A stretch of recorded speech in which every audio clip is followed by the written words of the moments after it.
I'm the chargé at the U.S. Embassy, and I'm delighted to welcome you all here today. It's a huge honor to have in country with us the Vice President, Mike Pence, and his family. They spent the past couple of meaningful days discussing the quality of our relationship with the Republic of Korea, discussing our commitment to this friendship, to this alliance, and discussing ways in which we can improve prosperity for the peoples of both of our countries. And so we're really delighted to have you all here today to hear directly from the Vice President his thoughts on growing prosperity for our two countries going forward. So please, if you'll join me in giving a warm, warm welcome to the Vice President of the United States, Mr. Mike Pence.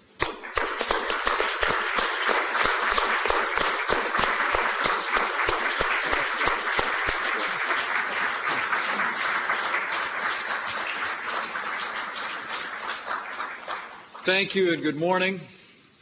Annyeong haseyo.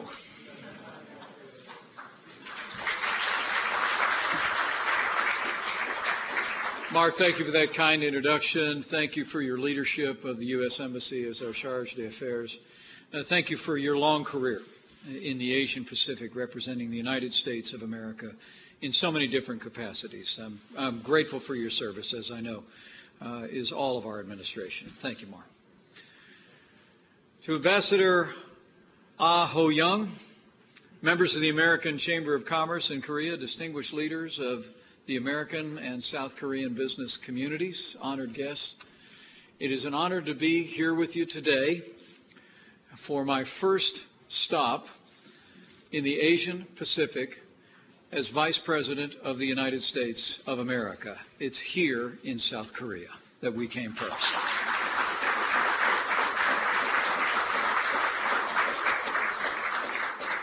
And it's a special honor for me to have with us today a man who I've had the opportunity to spend time with, traveling around, going to the demilitarized zone, being briefed on the circumstances taking place across this region. To General Vince Brooks, the commander of the Combined Forces Command of U.S. Forces Korea, who proudly leads some 37,500 U.S. soldiers, sailors, airmen, Marines in close cooperation with more than 600,000 courageous South Korean forces. General, we are grateful for your leadership and even more grateful for those who serve under your command.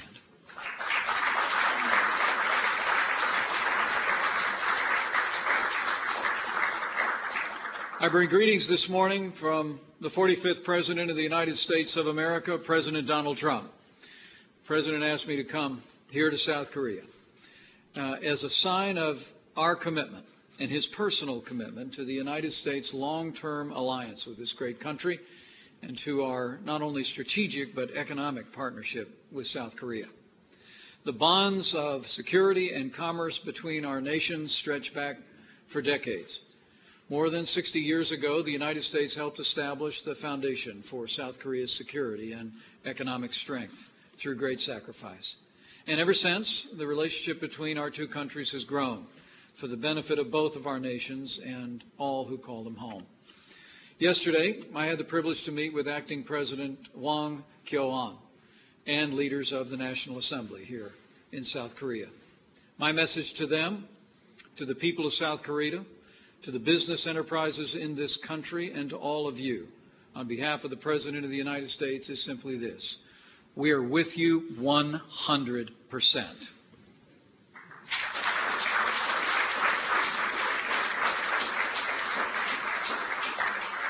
Don't doubt it for a second. Even in these challenging times, we stand with you for a free and secure future. The alliance between South Korea and the United States is the linchpin of peace and security, not only on the Korean Peninsula, but indeed throughout the Asia Pacific. The United States' commitment to South Korea is ironclad and immutable. As I told Acting President Hwang yesterday, our alliance will be stronger, our nations will be safer, and the Asian Pacific will be more secure. And together, we will address this nation's most dangerous and urgent threat to peace and security, the regime in North Korea, and we will address it together.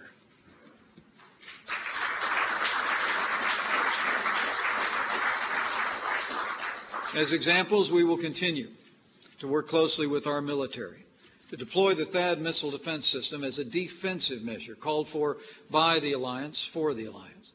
We'll continue to evolve a comprehensive set of capabilities to ensure the security of South Korea.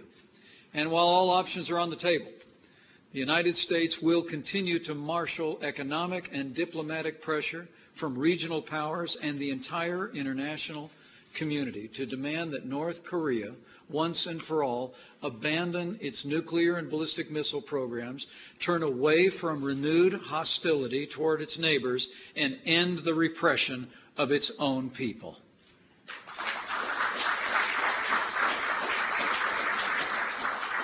As an example of that outreach, earlier this month, President Trump met with President Xi of China at the Southern White House. The two leaders noted in their meeting, which was productive, the urgency of the threat posed by North Korea's weapons program. And both of them, I'm pleased to say, both of them reaffirmed both of our nations' commitment to a denuclearized Korean peninsula. Now, China has taken some initial steps to bring economic and diplomatic pressure on North Korea, and we welcome those steps. It's heartening to see China take these actions, and we're hopeful that they will do more in the days ahead. While the United States is troubled by China's economic retaliation against businesses here in South Korea for taking appropriate steps to defend themselves, you may be assured we will continue to communicate to China that a better path for their country would be for them to join with us to address the circumstances in North Korea that make such defensive measures necessary. Now, while issues will remain, the President and I have great confidence that China will properly deal with North Korea. But as President Trump made it clear just a few days ago, if China is unable to deal with North Korea, the United States and our allies will. Beyond the issues of security and stability, our alliance with South Korea is also grounded in the shared values of freedom, free markets, and a strong and vibrant economic partnership between our two nations and our people.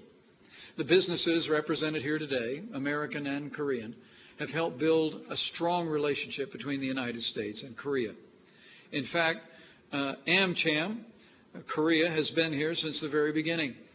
Since your founding in 1953, you've brought together businesses large and small to invest in both of our economies.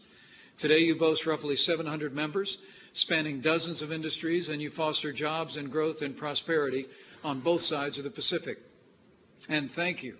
I want to thank all of you who came out here today and the businesses that I spent time with this morning over coffee for your insights.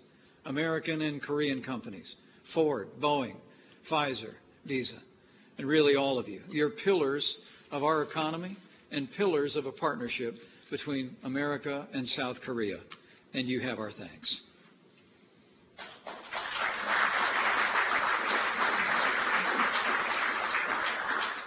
Each of these businesses create jobs and drive innovation in the United States and Korea. Each of you have done a tremendous work in strengthening the bond between our peoples over the last several decades. Today, thanks in no smart to all of you, South Korea is, in fact, the United States' sixth largest trading partner. America's high-quality products and services have made tremendous impact on South Korea's way of life.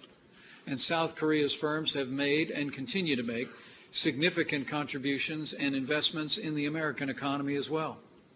Now, last month marked the 5th anniversary of the implementation of the United States-Korea Free Trade Agreement. Since KORUS went into effect, our two-way trade in goods and services has grown by nearly $20 billion. The United States goods and services exports have increased by more than 6%. Service exports alone have risen by nearly 30% to a record high of $21.6 billion. And today, South Korea is one of the fastest growing sources of foreign direct investment in the United States of America, with more than $40 billion and growing invested in the United States so far. And that's worth a round of applause.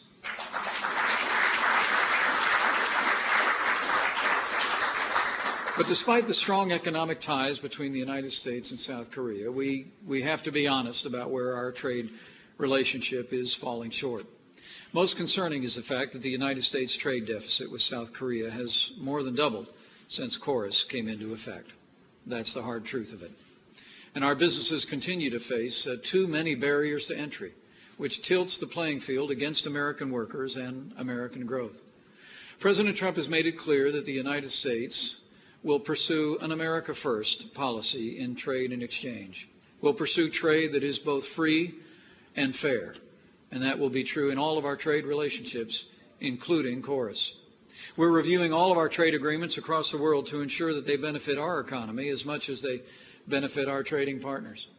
As members of the business community, President Trump and I value your continued input on the issues that you face.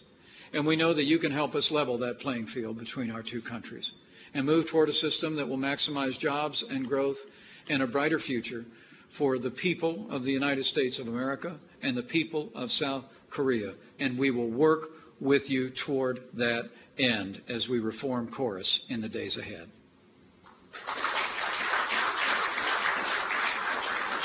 The truth is, a stronger American economy means a stronger economy for South Korea and for all of our trading partners.